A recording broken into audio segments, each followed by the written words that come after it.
Christopher. Your angel of death awaits. Well, it's about time.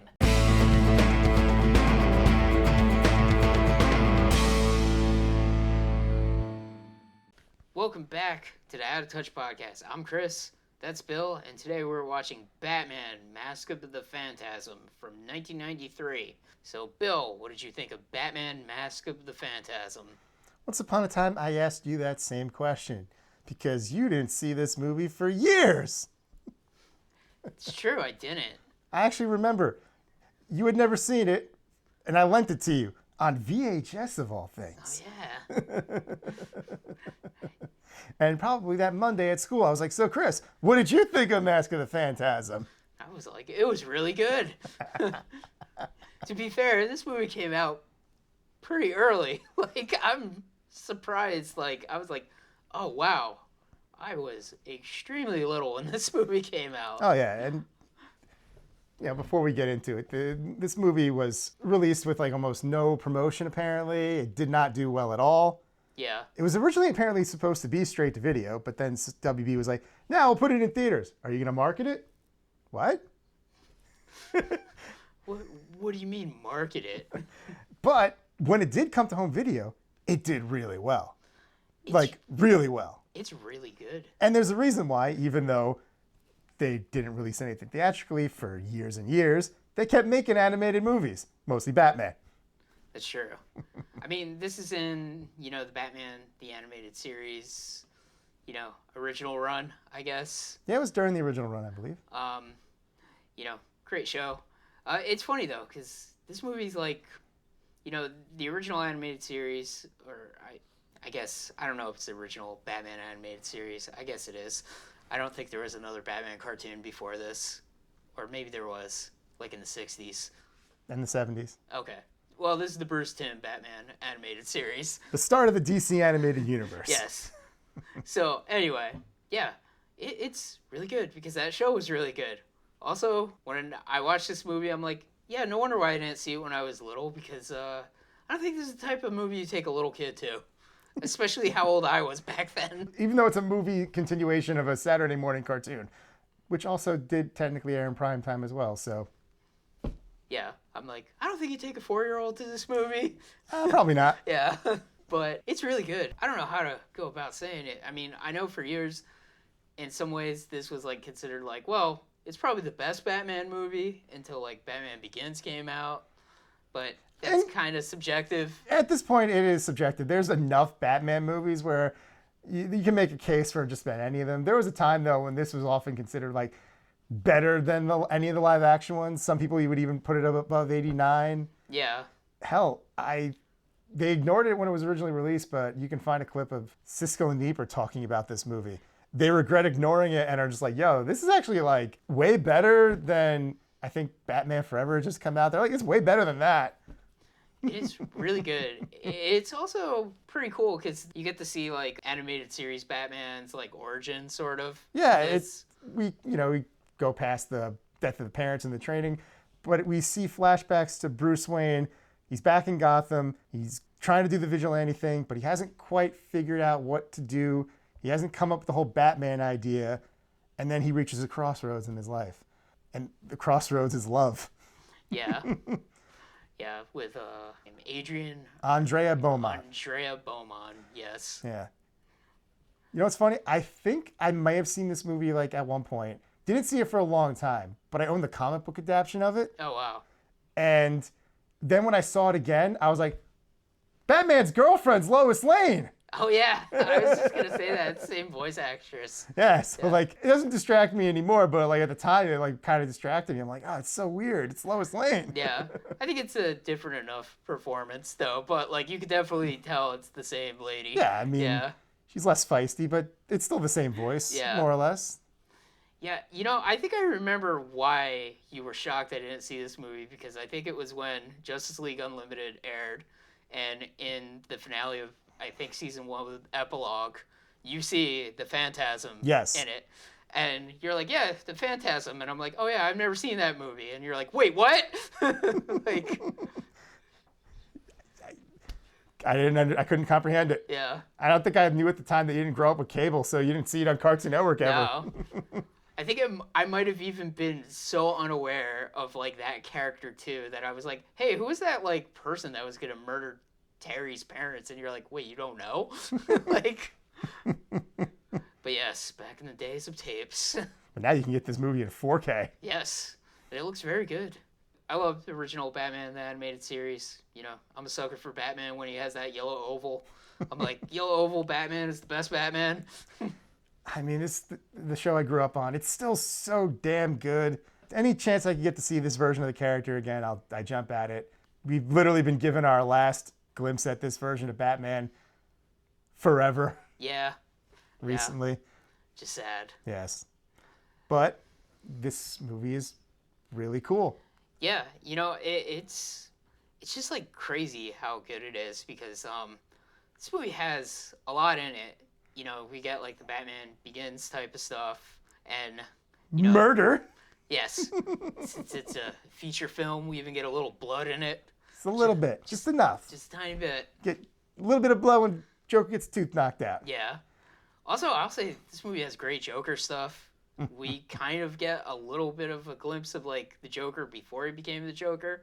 I don't even know because it's been so long. Did we actually see how the Joker becomes the Joker in the animated series, or is he just the Joker? We get like some like glimpses of it where it's the falling in the acid thing. Yeah.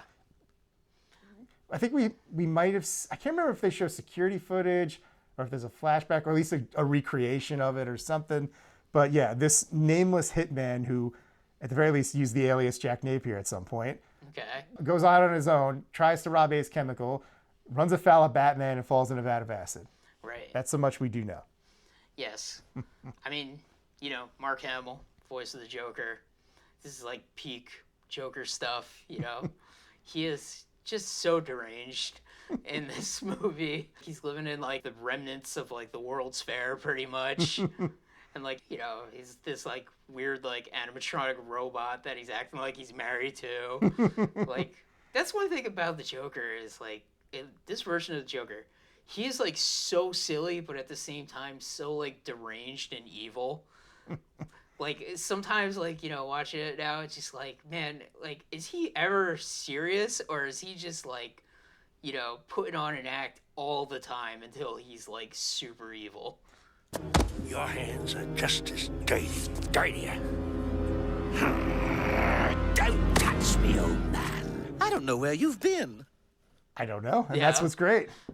Because like there's the one old mobster who's like, you know, got like lung cancer or whatever. And he's got the oxygen tank, and Joker's just like manhandle him the whole time, but like trying to act like super friendly to him too. Yes, he comes to Joker for help because the Phantasm is killing all his former associates, and he realizes that, oh shit, I'm next. You might be next too. Please help me. And of course, Joker being Joker is like, sure, happy to help you. Kills him. Yeah. That's one thing I like about the Joker in the animated series, and I don't know how much this has carried over in other media, but like, you know, the Joker toxin thing where like people like laugh themselves to death. Yeah, it's Like, more or less carried it over. It's all the Joker venom, Joker toxin, Yeah. the laughing gas, whatever.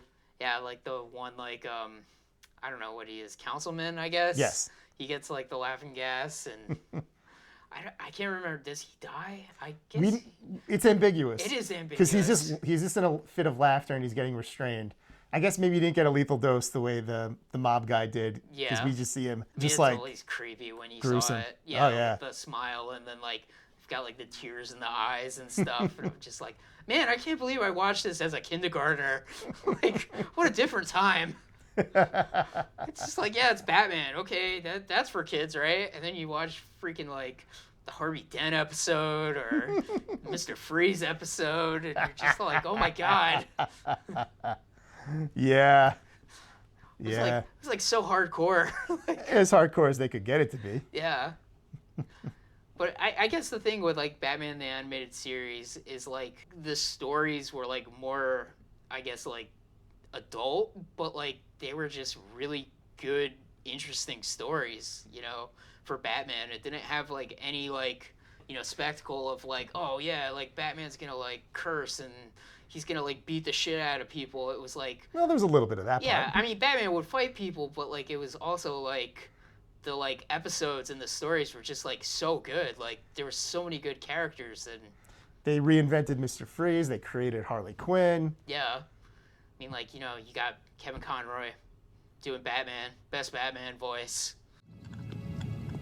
I couldn't save her, Alfred. I don't think she wanted to be saved, sir. R.I.P. Yeah.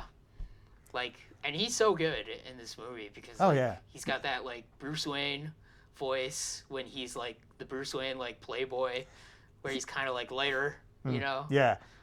Yes, I heard my name. I thought, who are you talking to? my mother. He's got a great dramatic moments in this movie, especially when in the flashback he's at his parents' grave pleading for their forgiveness because he fell in love and is happy now. I know I made a promise, but I didn't see this coming. I didn't count on being happy. Yeah, And he doesn't want to do what he promised he would do.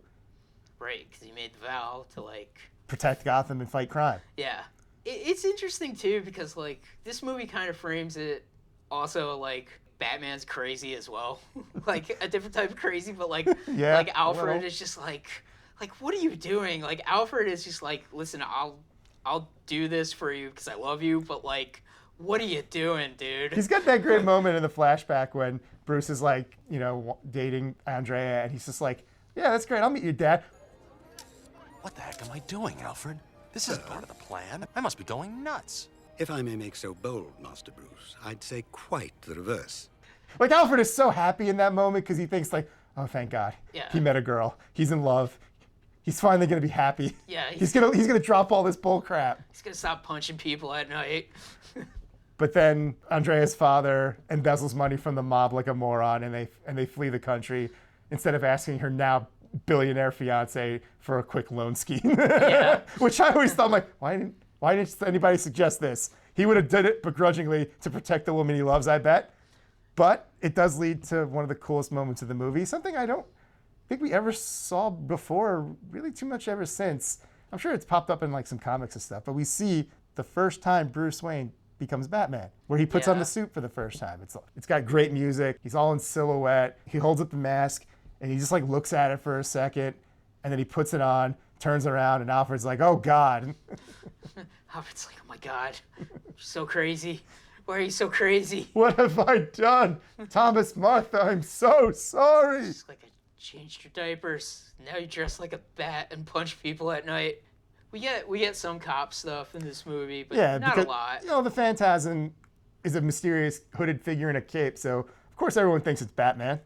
Yeah. Also, the Phantasm has like undefined like powers. It's Like- just theatricality. Yeah. Theatricality and deception are powerful agents. Yeah. It's almost like, can the Phantasm disappear? Nah, it's just ninja stuff. Yeah, just ninja stuff. Phantasm's got like a interesting design. Like the face almost kind of reminds me of Casey Jones's hockey mask. Yeah, definitely. And- Like, you got the tattered cloak. Yeah, and like the sickle almost. Yeah. I know the character is loosely based on a villain called the Reaper from Batman Year 2, who has like a giant hook sickle on his hand. There's some similar plot elements. It's like it actually is the father of this woman Bruce Wayne loves. And he's like a Okay. murderous vigilante, but in this it's not the father, though they want you to think it's the father. They even have the father's voice doing the Phantasm voice. Yeah. But it's Andrea, because her course. father was killed by the Joker. Yes. Joker was just some like Just some hitman. mobster hitman. Yeah. Yeah, just some guy. Just some hitman. It's very interesting just seeing Joker as like a regular like human. Yeah. In this movie, because it's like one of those things that like you can't really tell, but then like when you realize it, you're like, oh yeah, it is the Joker. Yeah, especially when Batman draws the lipstick on the picture. Yeah. But man, yeah, it's really good, and man, the Mark Hamill Joker stuff is great. Like, just it's the peak of like that laughter he did when he was the Joker. Like, just so good.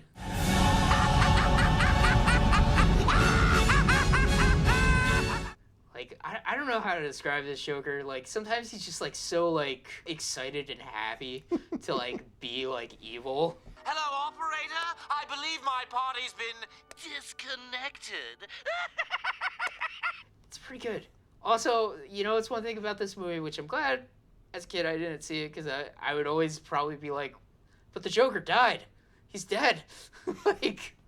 He's the Joker. It always seems like he dies. There's like 5 or 6 episodes of the cartoon where it seems like he dies. Yeah, that's true. He gets blown up in Lex Luthor's giant plane. He falls in like a smokestack in another episode. That happens all the... He gets eaten by a shark in one episode.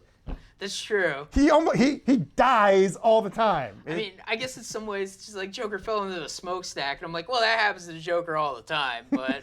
He fell in the water. It looked, like I said, he looked like he got eaten by a shark. It's not an uncommon thing, especially for this version of the Joker, where it's like, I think he's dead, but he always comes back. Except that one time he doesn't come back. But then even then, he came back. Hello, Gotham. Joker's back in town. Sort of. Oh, yeah. It's true. But yeah. But that's a different movie. Definitely. But yeah, you know, it's a really good movie. Like, it looks really good, and you know, the Batman the Animated Series like score is just like so good too. Oh yeah. Like, it's like just like peak Batman stuff. Definitely. And this is not a long movie. It's pretty breezy. Yeah, but there's a lot that happens in the movie. You know? Oh yeah. It doesn't feel like it's missing anything. No. This is just like a great, I wouldn't even say 2-parter, because it's like, it's more like a great 4-parter almost. Yeah. Yeah, 'cause, you know, get the tragedy of like, you know, Batman / Bruce Wayne's like love and not being able to be with her. Just and that moment, the crossroads of his life, the road not taken, how he was this close to not being Batman. Yeah. Like, he had that one last chance to live a normal life, and it fell through. And it's not even his fault. He didn't do anything wrong. Yeah. It was just destiny. Circumstance. Just you know. fate. But. And writing. Yeah, definitely. Plus, like, you know, this movie kind of knows how to end like a Batman movie where, like, Batman's just standing on top of a building, just, like, shoots into, like, the air, goes to swing off to another thing. Because, you know, he's up on the roof. Yeah. Batsing the lights. He's like, all right, got time to go to work. Yeah, we get briefly Commissioner Gordon in this movie, but he's not really in it that much. I mean, he kind of bails because he's like, no, it's not Batman. I refuse. I'm not chasing him. Yeah. He just puts his foot down, and they're like, fine. Bullock, you do it. Bullock's like, all right. Yeah. I don't know for sure, but I think we see Bullock as like a beat cop. Yes. Like, in the movie. We get a brief early days vigilante Bruce Wayne activity, and we see Bullock in a regular cop car and like regular like police clothes. Yeah. It's always interesting too with like, you know, the Batman the Animated Series world where it's like what year is it? It's just like, well, it's kind of like sort of like the 50s, but also like modern times. And they kind of borrowed that from Batman 89, where it's this sort of retro present. Yeah, because like all the cars kind of look old-timey. Yeah, the city's very Art Deco, but there's computers and television. Yeah, and police blimps. So many police blimps. Yep, staple of this version of Gotham. Yeah, in some ways I'm like, is this like the 50s or like maybe like more like maybe the 30s, honestly? I mean, some of the aesthetic is very 1930s, but yeah. it's very much a blending of time periods. Yeah. Just to give it a more timeless feel, I guess. It's a very cool looking world that, you know, honestly, like, you know, for animation, it just like works perfectly. Especially for Batman. Yeah. Yeah, you want Batman to be in that like kind of, you know, older looking reality, you know, Which like is, you said, Art Deco kind of. It's one of the reasons why I'm kind of excited for this Caped Crusader show, because it's just Batman in like the 40s. Yeah. No computers, just, all right, what's he going to do? Punch things. Yeah, no computers. He's got to figure it out himself. He's got to take out the encyclopedia and look some shit up. Yeah. Fuck. Damn it. Microfilm. Maybe. Yeah. Like that one scene in, what was it? Justice League The New Frontier. We see Batman just looking at microfilm. Yeah. It's like, yeah. Well, thanks. No bat computer. Yeah, no bat computer. Yeah. But, you know, see Batman do some detective stuff in this movie. You know, they did play up the smartness for Batman. He's trying to figure out who the Phantasm is. He doesn't quite get there until it's maybe it's a little too late because there's a bunch of dead mobsters, Yeah. but they're mobsters, so no one's crying over them.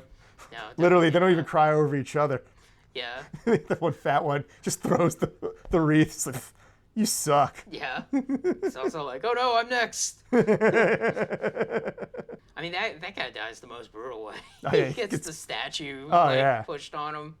And like even that implies like really like hardcore violence where like his two like goons like find him and they're like, oh god. Like Yeah. I'm like, holy crap. It definitely implies like a lot of stuff that like as a kid you wouldn't get. Like, like Bruce Wayne and Adrian? Andrea. Why do I keep saying Adrian? God damn it. Stop watching Rocky movies. I mean, We're watching Batman. they're so good. I know, but we're talking about Batman. That's right. Talking about Rocky another time, maybe. Yeah. Like implies they had a night together, and I'm like, oh snap. Couple nights. Yeah. When you're a kid, it's just like, I don't get it. Like, what happened? But that's one thing. 1993, super little. Like, no wonder why I didn't see this movie. Even though I think this movie was rated like PG. Yeah, so. it's violent but tame. Yeah. Like the mobsters die, but you don't actually see any of it. No. I mean, you see the one guy's horrifically mutilated Joker corpse, but Yeah, that's about all they can get. they always have Whatever. the mindset. They always made the claim of, I didn't even know this till I was an adult though, that in Batman the Animated Series, the Joker gas just kind of froze you in a creepy rictus grin. But see, that's not what I thought because I saw Batman '89 where all those people were told to me is they're dead. Yeah. So when I saw that in the cartoons, I'm like, oh shit, those people are dead. Yeah. So I always thought, I'm like, man, these cartoons are crazy. Joker's dropping bodies all the time. Seriously. Joker's a psycho. Like, he doesn't want anything either. He doesn't even want money. This guy's like, I'll pay you $5 million.